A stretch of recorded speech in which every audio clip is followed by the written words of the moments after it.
reflect, laugh, get comfortable, be you, relax and chill, sweatpants and coffee chat, freshly brewed, nice and hot, come sip, let's chat.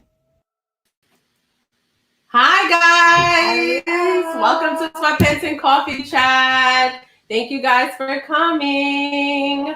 Today we have a very exciting show today. I'm so excited. It is a very special show because we are live. We're live. And we've never done this one before, but we are extremely excited. Today's conversation is going to be epic and I'm so excited about it. I hope you guys have your coffee and is ready to chat. I know I have my coffee. Yes, I have my coffee too. I'm always sipping my coffee. I'm not sure I can live without mine. Can you? No, I cannot. I'm not built like that. We talked about this earlier. I'm not even the nicest person without coffee. So it makes me a better person. Yes, it makes me great. And I know there's plenty of people that feel that way. We're not the only ones, I promise you. I totally agree. And I'm just so grateful to all of you who have joined us. I hope you have your coffee and that you're feeling like a great person today too. So super exciting. I'm going to just get to it, introduce our amazing women who have joined today's conversation, women who are in leadership, women who are moms, women who are doing great things, seasoned in their leadership and some not. But really, we're just excited to have a dope conversation. So first and foremost, I want to introduce to you all Marcelle Lashley-Kaboré. She is known as a global business strategist and CEO of Emelle Enterprises, and you can find her on social media. Welcome, Marcelle. Thank you so much for coming. Yes, I see your coffee, girl. Sip, sip. Next, I want to introduce Jasmine Phoenix, and Jasmine is the CEO of Serenity Nail Polish. You can also find her on social. Welcome, welcome, welcome. Thank you so much for being with us. Thank you for having me. Yes. Next, I want to introduce Katya Joseph. Katya Joseph is the CEO of K4 Creative, doing all things empowerment, enrichment, and artistry. So we appreciate you for being with us. Next, we have Valerie Paul. Valerie Paul is a transformation leader and the CEO of Inspiring Minds LLC, and also a new mom. So hello, Valerie. Thank you so much for being with us. Next, we have Fabinne Keller. Fabinne Keller, mom of 3, licensed nutritionist and CEO of Greens Are Fun. So welcome, ladies. Thank you guys for joining us. I really do appreciate it. And we have one more guest who will be joining us a little later in the show. We have Jamila Smith from Project Proud, who is a growing leader of a nonprofit, grooming young ladies all over the city. Yes. And so we are so excited. We're going to have her joining us soon as well. All right. So to kick off the conversation with our lovely panelists, we have designed some questions that are specifically for each and every single one of you, which we love so much. So we're going to start off with one of the most important conversations that we've been having, which is education. I know it's on everybody's mind. We've all been talking about it, how different it is this year during COVID. And so, Valerie, I'd love for you to speak on how do you feel about the ways families were affected about the educational resources or lack thereof during COVID times, and how have you managed to be a leader in changing that? Yeah. Great question. Hello, good morning, beautiful queens. That's an amazing question. So my role as a principal, and actually was my first full year of being a principal, it was a challenge. At that time, I had my 2 boys at home, and just managing mommyhood and being a principal remotely was probably one of the biggest challenges that I went through. And it really came out the disparities that happened in the educational system. So the biggest thing that came out was lack of technology, Wi-Fi, and devices. And it was so amazing that there were kids and families that had iPhone 12s, but no laptop to do their work on. So that was the time that I think it was so important to know that out there, Wi-Fi as something we think is so easy and so accessible to all, there were so many families that had no working Wi-Fi. And I think that was the biggest thing. Another thing that came up again was just access to food. We think that, oh, the kids are in school, they go home, they have food, but you don't realize how many families don't have refrigerators full of food. And when the pandemic hit, I had families that were begging me to buy them food because they didn't have anything in their refrigerators. Yeah, wow, that's crazy. It was really sad. I had a Bangladeshi parent. That was the community in my district that was hit the hardest. That was like, I don't have any food to eat. Can you send something for me? And I sent her an Instacart, and I was sending her pop-up shops and food pantries, and I was able to do one with my school. But those were the biggest things that came up. I think as a principal, a lot of parents would say, I can't do it. It's so challenging. It's so hard. And I used to say, look, my kids are right here in the background. When I stop it, I got to do remote learning with them too. Just because I'm a principal doesn't mean that my job stops as a mother. So I think being able to relate to the parents, they understood like, wait, how is she being holding a whole school down at home and I'm complaining about just doing some remote work. So I think relating to the parents really helped.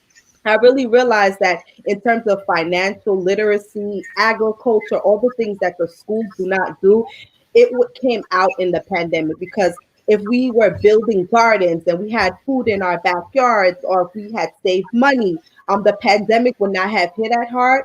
So I think it was like a rude awakening from everyone, including myself. I take accountability as well. It was the first time that I was like, man, my son has to learn how to send an email to his professors, because I can't do that. You know, he's in the sixth grade and I'm having to email the teachers and, hey, I need this and that. And it was the first time that I realized that they don't even know how to send out an email. They don't know how to send out a text message. Yeah. So all of these things came out, and I really worked in my district and my school to really push out these things. Oh, let's do keyboarding classes. Let's do technology courses. Let's learn how to plant food. Something as simple as that. So I think as a community, we blame the school system when we should have been taking accountability as parents and the community of what we did not have for ourselves. I'm all about accountability, right? Instead of saying, oh, the schools didn't give iPads, the school didn't give computers. Why didn't you have a computer for your child? Yeah. Why didn't you have an iPad for your child? Chromebooks are about $200, saving $10 a week. From September to Christmas, you can buy your child a Chromebook. We spend $200 on sneakers. We spend $200 on Burberry, on Gucci, but we don't have a laptop for our children, and we want the school to provide.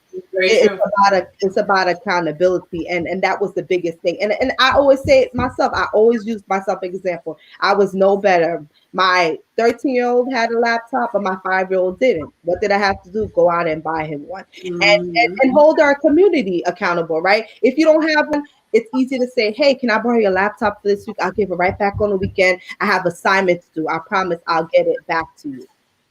Yeah, no, that's a big deal.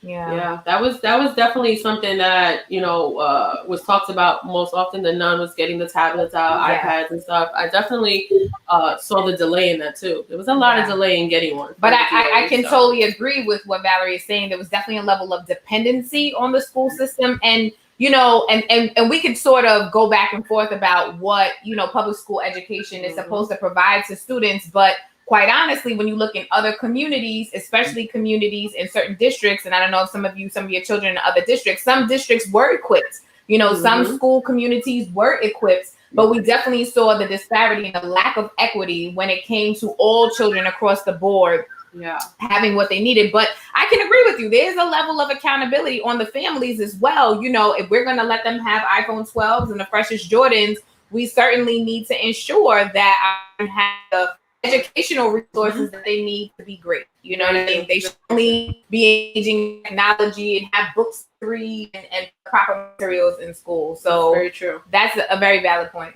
Yeah, I like that one. So speaking on financial and kind of like getting to the point where we need to be financially financially literate in regards to, holding ourselves accountable and stuff. I love for Marcelle, I love for you to speak on how important it is for us to be financially literate during these times and creating generational wealth, especially during COVID. These are unprecedented times, but how can we get started on creating that for our families and for the next generation? Absolutely.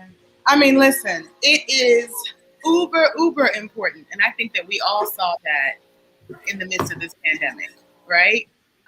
Desperate times called for desperate measures. But I'll tell you that I do feel proud because I saw communities of color mobilize and activate. I saw people, the gardener would be mowing the lawn right now, right here. This is live. He's been going the whole time. Now I'm speaking. He wants to be right here. But I saw communities of color activate and mobilize, and people started their businesses. People stepped out on entrepreneurship, and I saw a spirit of self-reliance, and that's what we've always needed. Like, you can't wait for anybody to do anything for you, right? You've got to figure out how to be self-sufficient, particularly when it comes to your finances and our financial futures, generational wealth. So one of the things that I think that's extremely important is just obtaining the knowledge. Like, we can no longer afford to be intimidated by reading publications, Fortune magazine, Money magazine, the New York Times. Like, we have to stay abreast of what's happening, because even that news helps us when it's time for us to invest in the stock market, right? So that brings me to the next point. Like, we've got to diversify. So obviously, we have been, as far as communities of color, we have always been of lower financial well-being than, say, the white population. And we know why, right? We already know why historically this has been the case.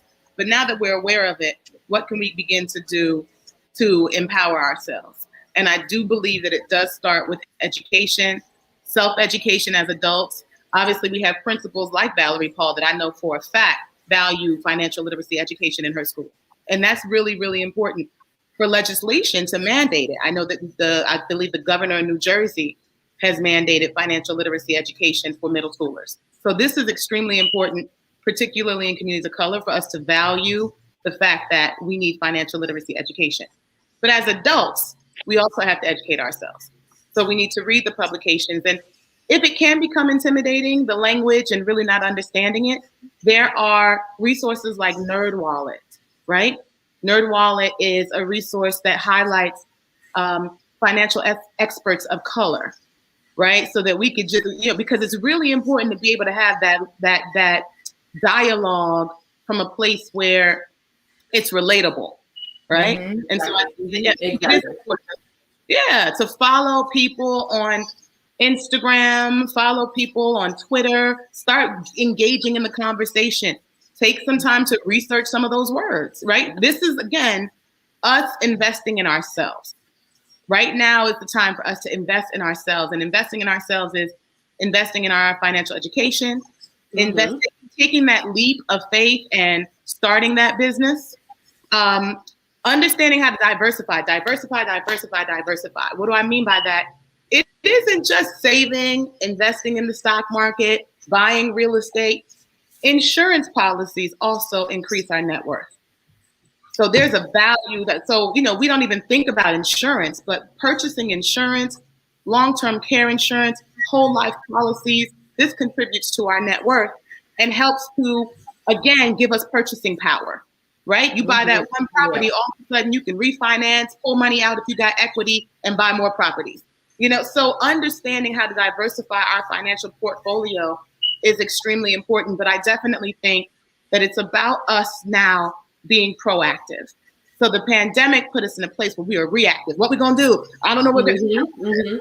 Now it's time for us to, we had an opportunity, thank God, all of us that are here and that we're able to overcome and are continuing to overcome. Now it's time for us to reset and think about how to be proactive when it comes to our financial futures and the future of our children, generational wealth. So I personally, for me, like what I've been doing now is we've been thinking about a trust, and I've always, I remember a friend of mine, he's a Jewish attorney, a wealth manager. And he said to me, well, you don't have enough money to have a trust. You shouldn't even worry about a trust. Unless you're working with 10 million, you shouldn't even worry about a trust. Oh, wow. The devil Let's start. is a lie. You can't tell me I shouldn't worry about Right. She said I'm that's a not lot. 10 million, you know. So I again, my husband is studying for the Series 7 and is working on building his wealth management portfolio. And again, we need more wealth managers of color. But I realized, no, I've got whatever I got is going up under a trust. So understanding that and not being afraid, thank you. Understanding that and not being afraid of the language, the terminologies. And listen, we got to stop saying stuff is for white folks, right? It's not just, oh, that's some white-ish. That's the stuff white people learn. Okay? We've got to start, really listening to the conversations and taking advantage of it, because there are opportunities that are being presented to our counterparts that we're not benefiting from, and we should. It's time. So we're going to get our own reparations. How about that? Amen. Right. And I know this is lighting Katya up, right? Yes. When I think about the things that Katya stands for within her brand, I know this is just lighting you up. So let's get right into it. She's a big advocate for Katya over there burning up. She's like, oh, I said that yesterday. You know, I'm over here losing my mind. If I wasn't on this live, I'd be out here shouting, "Thank you, Marcelle." Snaps to Marcelle, right? Exactly. I'd love for you to chime on in and tell me, what exactly could people do to support Black business, and what are some challenges that people are facing during this time? Because speaking on, creating wealth and doing all these things, us as, Black and brown communities, we need to know, like, what's your perspective, girl? Because I know you got a whole. She's got a listen here. If y'all haven't followed her, all the ladies on this panel, y'all need to follow her right now, because she's got perspective and point of view, and it's so amazing. I just want to take a moment to just acknowledge, so she literally, this point of view comes across in all of her art, in all that she does, in anything that she touches. She literally is like pushing forth that point of view. So go ahead, girl. Let them know. Share. Y'all just mute me out if I talk too much. I'm supporting everybody Black. Okay, listen, y'all. I'm a huge advocate of Black and brown owned businesses and being supporters, but also becoming clients of Black owned businesses. The Black community has such an amazing buying power, and we literally spend over $1 trillion annually on everything to support our lives, and unfortunately that dollar is not going or even staying in our community when it does come into the community. And so my opinion is that we need to be a lot more intentional when it comes to supporting and becoming clients of Black owned businesses.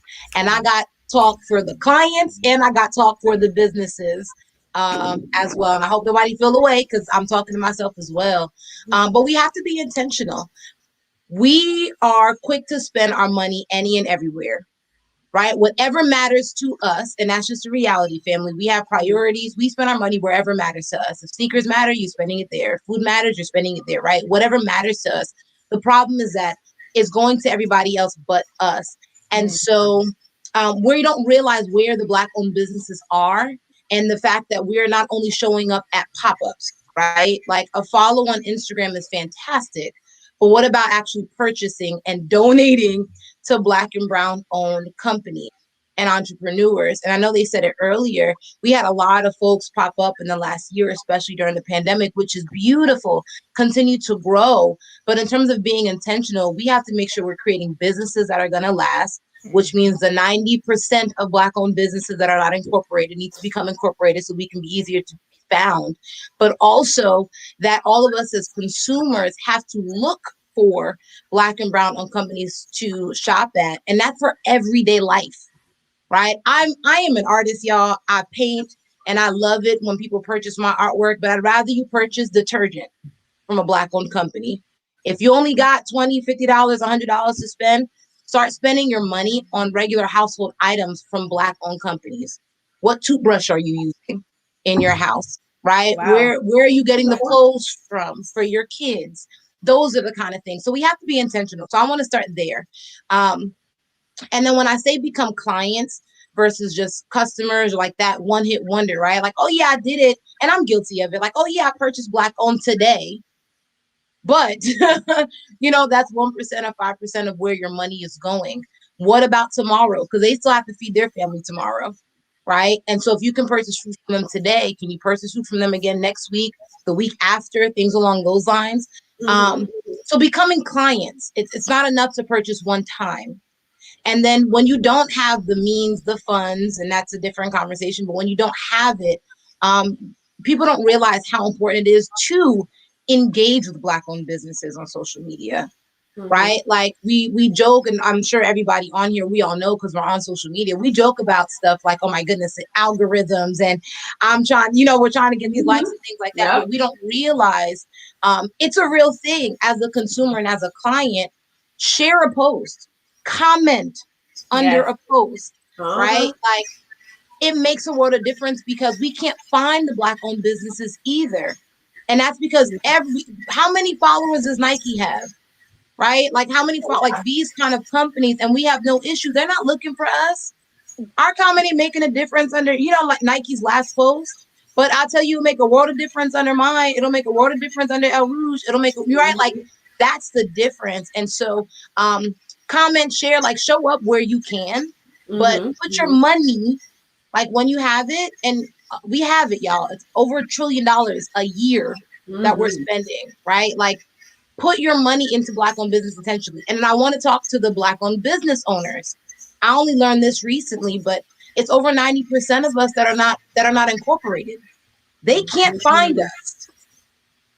If I Google and I'm looking for Black-owned companies, and shout out to all of the companies right now that are making it easier, Black Resource Network, for example, in Queens, like that are being able to shout out other companies and businesses and entrepreneurs and all of that jazz, but they can't find us. And they can't find us because we're like, oh yeah, and I'm guilty of it. I did it for years. Yeah, I'm just going to operate as a sole proprietor. That's not where the funding is. That's not where the grants are coming. Right? Like that makes a world of difference. And like Marcelle said earlier, we can't make everything about, oh, well, that's just what white people do. And that's what they do. No, it needs to be what we do because the information has been kept from us for too long. Now it's readily available and we're not necessarily taking advantage of it. And so you get snaps from the panelists, Katya. You get snaps from the panelists. Yeah, I love me. Everybody Black. My toothbrush is Black. Oh my, y'all listen. Listen here, you better plug that Black-owned toothbrush in the comments. Coral, okay, Coral. I can't multitask, but after I'm done talking, I'm gonna type it in there. Well, Coral. Follow them on Instagram. I purchased it from Black-owned company Nicholas BK. Out on Fulton. They opened up in Harlem now. The whole nine. So yeah, all the way out. I share my list, y'all.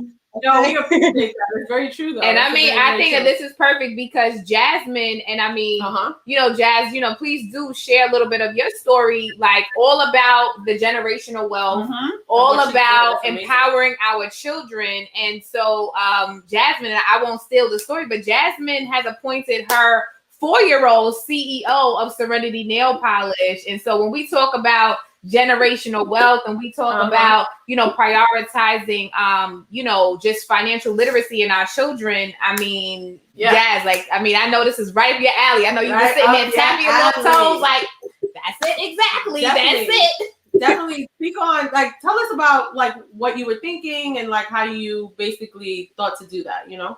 Yeah, so, and we are Serenity Nail Polish Incorporated. Legitimate businesses out here, y'all.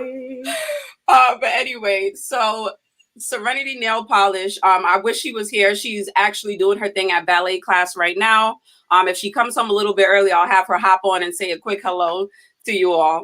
But last year, we basically got started, you know, during the pandemic. You know, we always together painted our nails. And like Creative was saying, you know, we often went to the store, supported other businesses, not our own, bought their nail polishes, right? And then last year in the pandemic, she said to me, Mommy, there's no more nail polish. And I was like, no, there's not. And at that time, stores were closed, everything was shut down. And when I, said that to her, I was like, well, what should we do? And she was like, Serenity nail polish, right? And this is a 3-year-old at the time. So I'm like, I have to make sense. What is this 3-year-old trying to tell me? And then I sat on it, right? And then the next day, I'm like, it's something about what she said that's just like marinating in me. And I was like, let's make our own. Let's make our own nail polish, right? Let's become let's make sure that it's safe for everyone to use. Let's make sure it's a vegan brand. And that's literally how it came to be. It came from the mouth of a baby at the time, if you will. And because it was her idea, I was like, she needs to be a part of this. And it was so important for me to, it is so important for us to create that generational wealth for our daughter, my husband and I. When we speak about generational wealth, I'm thinking about financial literacy, right? Financial stability, and then ultimately financial freedom. We're down the line working on brick house where we want to buy the block, real estate. We're investing in our stocks, right? So we're doing things to eventually, like I said, gain that financial freedom.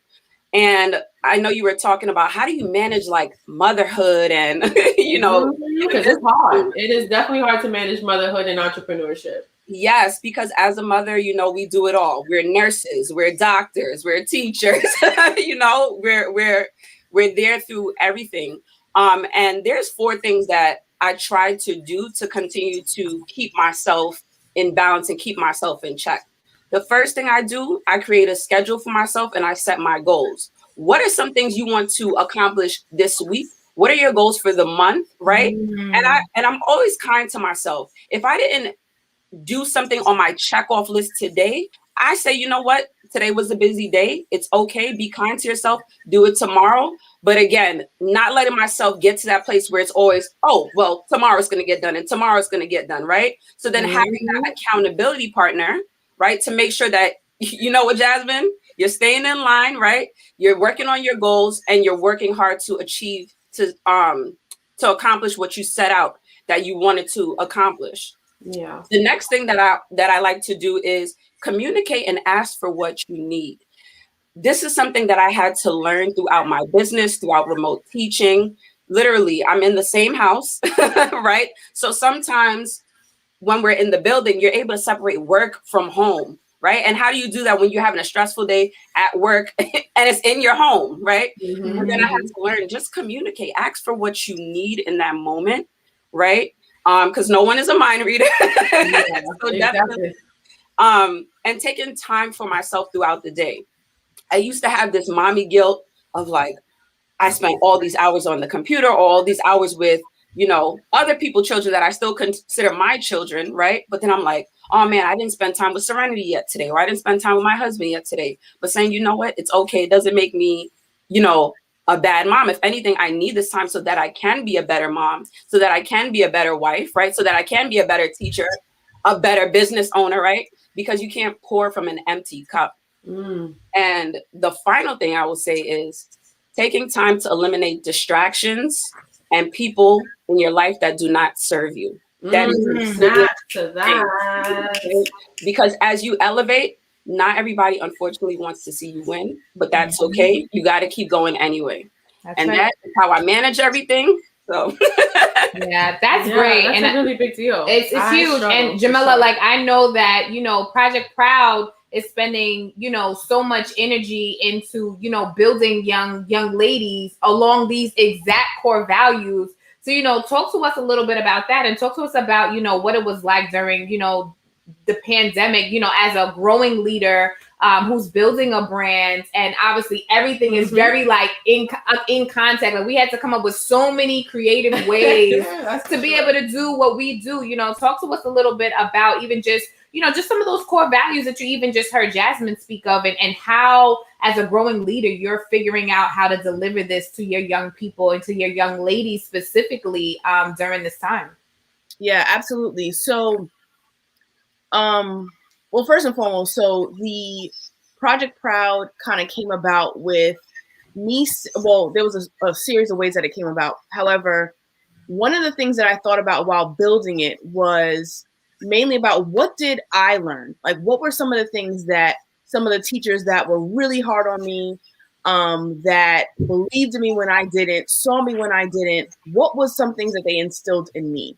And that is how I came up with some of the core values. So Project Proud, the Proud in Project Proud is an acronym for persistent, responsible, overcome, unapologetic, and determined.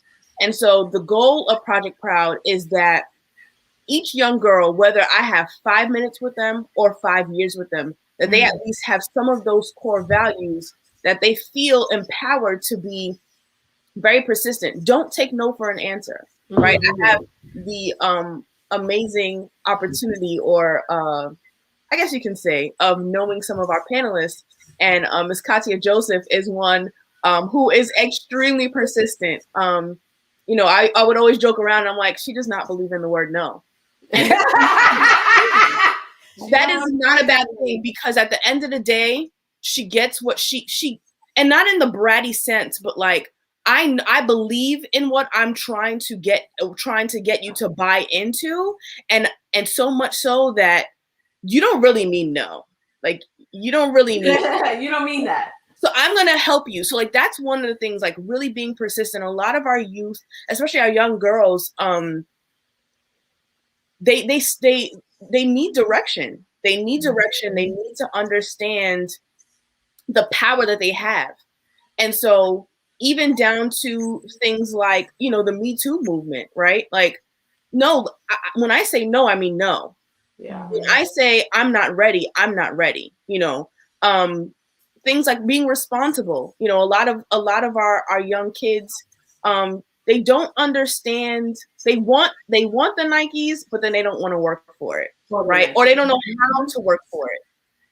And so that's a big thing for me. Like, let's start to look at the things that you are responsible for, even on an emotional, mental capacity. You are responsible for setting boundaries. You are responsible for communicating those things, so that way me as an adult can help you. You know, I have a lot of kids. I teach dance, and you know, I'm known as like the Miss Abby. I'm really not that bad, guys. I promise.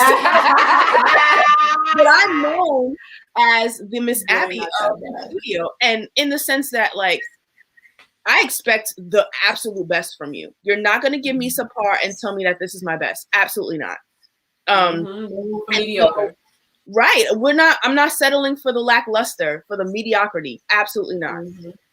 And so with that being said, like, some kids would almost be, and I had to check myself too, but they were almost intimidated to tell me, Miss Jamela, I don't feel well. And so some parents were coming to say, oh, you know, they're not going to say anything, but Katya doesn't feel well, or Marcelle doesn't feel well. And I'm like, okay, I'm going to wait for them to tell me.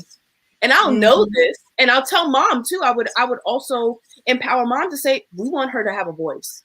We want her to feel comfortable enough, even if I get upset, I'm going to stand in my truth. And the truth of the matter is, I don't feel well. And so I would start class, and I would look at them like, okay, let's see if they're going to say anything. Yeah. And then you know, of course they would. And I'll say, you know, Marcelle, do you want to tell me something? And they're like, I don't feel well. I said, okay, that's fine. Okay, so what do you need me to do? Let's communicate those things. You are responsible for letting people know where you are in the space. You know, a lot of us succumb to, and I mean, I'm pretty sure all panelists can think about something that they had to overcome in their life that was very traumatic, that was a paradigm shift in their lives.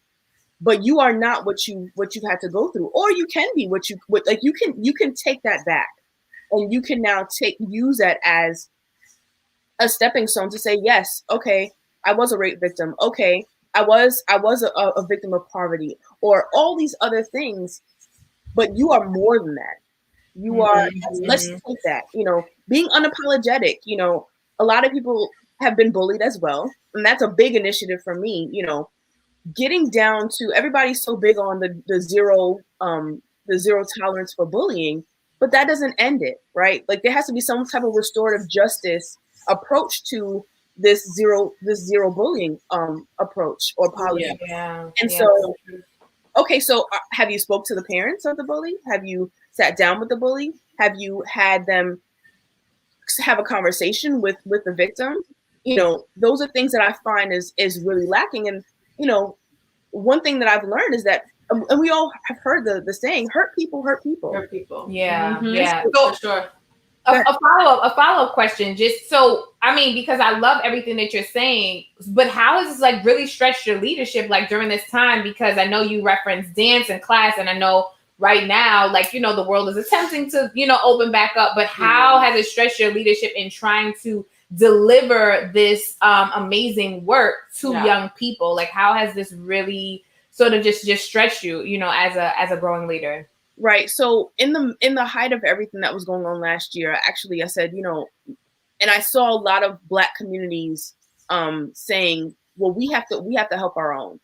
And so I was like, okay, what can I do right here in my house that is going to impact the community in the name of Project Proud? And so I started a summer initiative that was called Evolve 2020. And so really starting to talk about creating a space for them to socialize.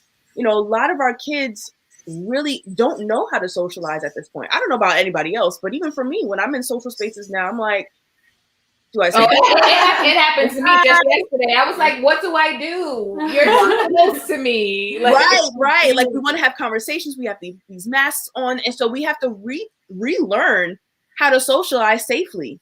And so, you know, in the meantime, I mean, of course, I didn't have anything in person, but, you know, I teamed up with a local dance squad I've been working with for years called Kia Dance, and worked with a small group of 5 girls. And we tackled so many pieces. We tackled what is social emotional learning. You know, they're in 6th grade now, so they can handle what that is. You know, you want me to learn this thing, but I don't even know what it is. You know, we tackled giving your voice, giving your feelings and your voice and your emotions a voice, especially with all of the social injustices that were happening in the space. Some parents don't know how to even cope themselves, and so they're not going to open up the Pandora's box, if you will, of that conversation, because it's like, what do I really say? And so I was able to kind of speak to those things, and so that was kind of like how I helped out and bridge some of the gap.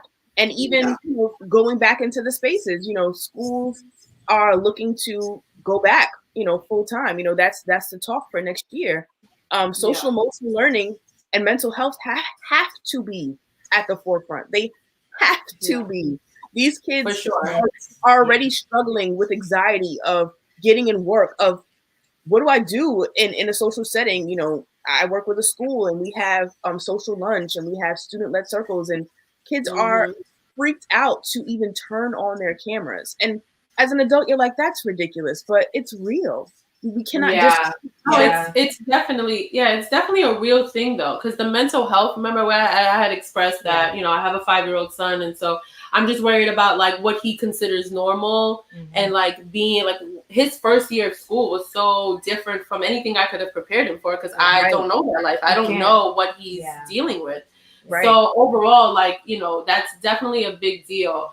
I want to speak to Fabinne too, as a nutritionist, along with the mental health aspect for our children and for like all the things that are kind of going on with them. I think the holistic approach, nutrition and mental health. Well, I know she probably say work hand in hand in tandem. Yeah, and not only for children, but for us as well, because you know we're struggling as well on a mental health aspect, on a nutritional aspect. What exactly are some of the ways that you could kind of, I don't know, get back into kind of like the swing of things, I guess you could say, or like feel better. What needs to be ongoing. There you go. You know what I mean? To really, you know, propel just, you know, a healthy lifestyle, but even in terms of like impact, like I know, you know, especially when we struggle with different things within our minds, they'll say, you know, think about the foods that you're putting in your body to contribute to or to aid the anxiety you may be feeling, or to minimize that. Like what are some things that, how do we help our children? How do we help ourselves from a nutritional standpoint when it comes to our holistic health, mentally, spiritually, emotionally?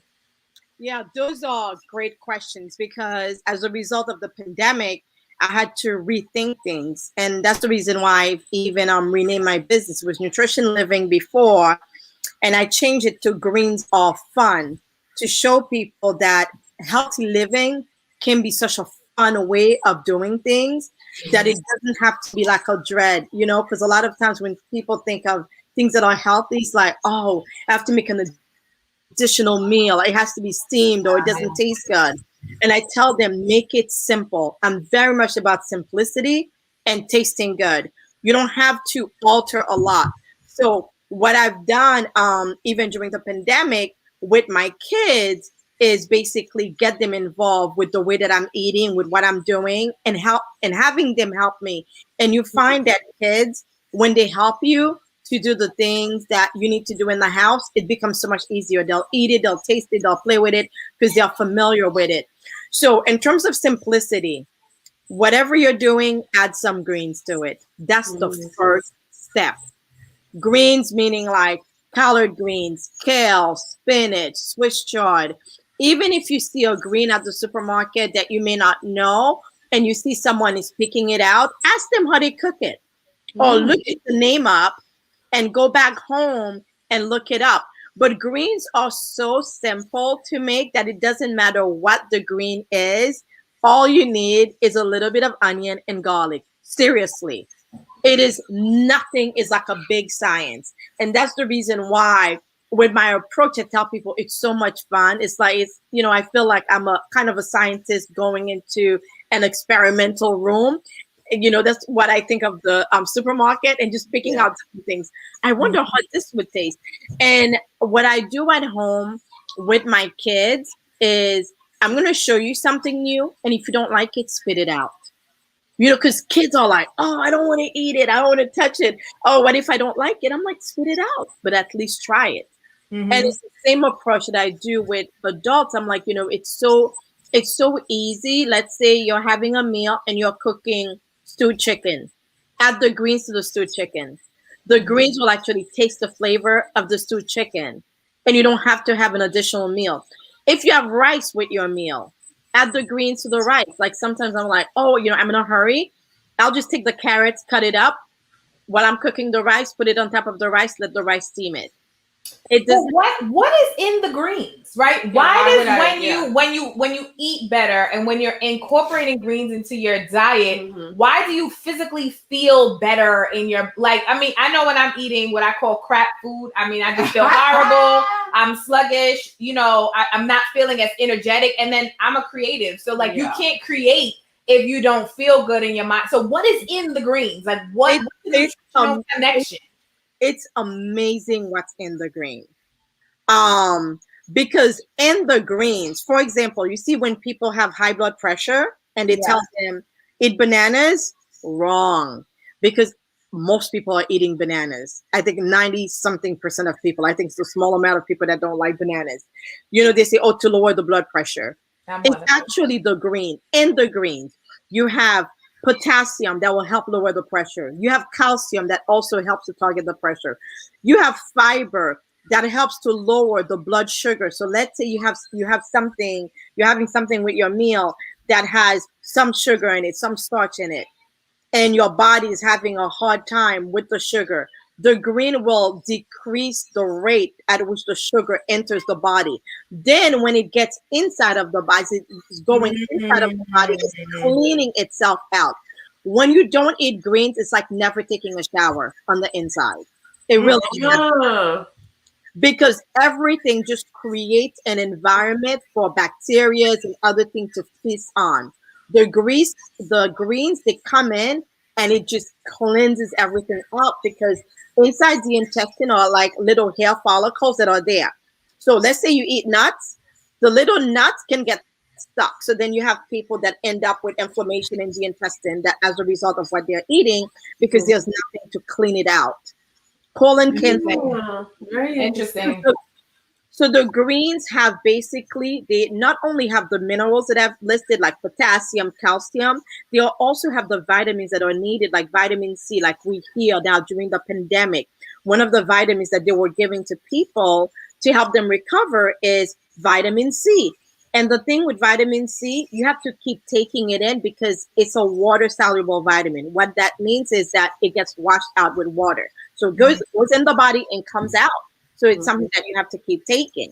You have other vitamins that are what you call oil soluble or fat soluble vitamin. This type of vitamin gets stored in the liver. The body keeps it because in the liver, basically fat is stored, starts storing the fat. Those are your vitamin A, D, E, and K. Simple way of remembering it, I just call it ADEK. ADEK, A, D, E, K. Those are the fat soluble vitamins that. So basically, during this pandemic, I wish the thing that I wish that the news did is basically release to people what they can do to be healthy. Because right now, a lot of documents are coming out, resources are coming out, and even studies are being done to demonstrate that incorporation of vitamin C along with vitamin D, those two, specifically vitamin D, that people with vitamin D in their bodies who have gotten COVID are recovering a lot better. There was an example of a husband and wife. The wife started taking the vitamin D, the husband didn't. They both ended up with COVID. The husband who didn't take it passed away and the wife survived and felt much better. So these are simple things that you could have told, like even, you know, in New York City where I am, you found Cuomo's brother who ended up with COVID. His wife is a naturopathic. She's involved in, you know, natural way of doing. She listed a whole list of things that people can do during the pandemic. And I tell people, don't overwhelm yourself. The pandemic and the news is overwhelming you. There's a lot of things outside. We are getting some questions in the chat. There's a question, what about frozen green vegetables? You can totally do frozen greens. The only one that I'm against are basically the ones in the can. Just because when you eat it, you get the metals and you get additional salt. And we don't want them. The metals cause a lot of issues in the body, including lack of losing weight, basically. But yeah, however, whatever you can get it in, get it in. And you want green leafy vegetables because things like carrots, they are good. I love carrots for the body, but a little bit, it has sugar. Potatoes have sugar. Peas have sugar. Green beans basically have some amount of carbohydrate in them. So you want your green leafy vegetables. What do they look like? They look like your lettuce. They look like your watercress, your Swiss chard, your kale, your collard. Now, I make the green for my clients in about 5 to 10 minutes. And they're like, what? We can collard greens like for an hour. I'm like, come, because that's part of what I do. Yeah. I find that people eat what they see and what they taste. So therefore, one of my session is a taste and see. So after we do a phone conversation, we have phone conversations because of, you know, virtual. So we do that on the phone or, you know, Zoom meeting. I like to do a taste and see with them. So taste and see is I cook different things and they can come and try it out. Basically, that's amazing. Yeah, that's amazing. That's really important too. It definitely is part of like taking care of yourself nowadays. And it your sounds mental health like eat better, feel better. Yeah, it's definitely important. It's definitely and I important. To them on Zoom. Like, let's say they can't meet. So I'll do it basically on Zoom with them. I'll show them, okay, I cut it up, let's do it together. You add a little bit of garlic, a little bit of onion. People are really surprised. Like I'll do cabbage and carrots together with a little bit of garlic, and people are like, what? And cabbage is also very good for the body, especially in this season, because it helps the right bacteria grow in order to destroy the wrong ones. Yeah. Nice. Well, I definitely learned something new about taking a shower on the inside. Yes. I like that. Take a shower on the inside with your greens, y'all. I like that. So we're going to do a rapid question real quick. I have 2 rapid questions. It's going to be really fun, guys. So I want all the panelists, rapid question, number 1. All you have to do is give me, I would say, I'm going to give you 2 words to give me the response. Okay, guys, you ready? Y'all ready? All right. Rapid question number 1 is, how do you handle your mental health while playing the role of leadership, both professionally and personally? Fabinne, you go first. Okay. Peace and love. I handle everything peacefully and in a loving manner. Okay. Katya? going to say prayer and meditation. Ooh, I like that. Jamila? Therapy and my organization board. Yes. Valerie? I would say prayer and patience. You pray Nice. and Patience. He will make a way. Working on it every day. Marcelle? I'm gonna say prioritizing me. That Marcelle. I deserve it. Yes, you work hard. How about you, Jasmine? Prayer and self-care. Yes, that's that's my thing. Self-care is Listen. totally my thing. I need that in life. Okay, Absolutely. rapid question number 2, guys. You ready? One word now for your response. What is the toughest challenge, or has been the toughest challenge in being a woman in leadership? Fabinne, we'll go back to you. One word. And I'm gonna just give a shameless disclaimer. It's okay to mention yourself as a mom, because I know that impacts you guys greatly. And I think sometimes, in the professional world, sometimes folks want to forget that y'all are mothers first. So whatever comes to mind, go for it. One word. Fabinne, you go first. Mom. That is the toughest challenge. Okay, that's a good one. Yeah. Yeah, Katya, how about you? One word. What is the toughest challenge in being, or has been a toughest challenge in being a woman in leadership? You got to unmute. Unmute. There you I go. thought I could. Sorry, y'all. Bias. Bias. Okay. Jamila? Managing my emotions. That's a lot of words. I asked for one, but that's okay. That's okay. That's a praise. Praise. Okay. Emotions. Yes, emotions. Good job. Valerie, one word. Toughest challenge. Transparency.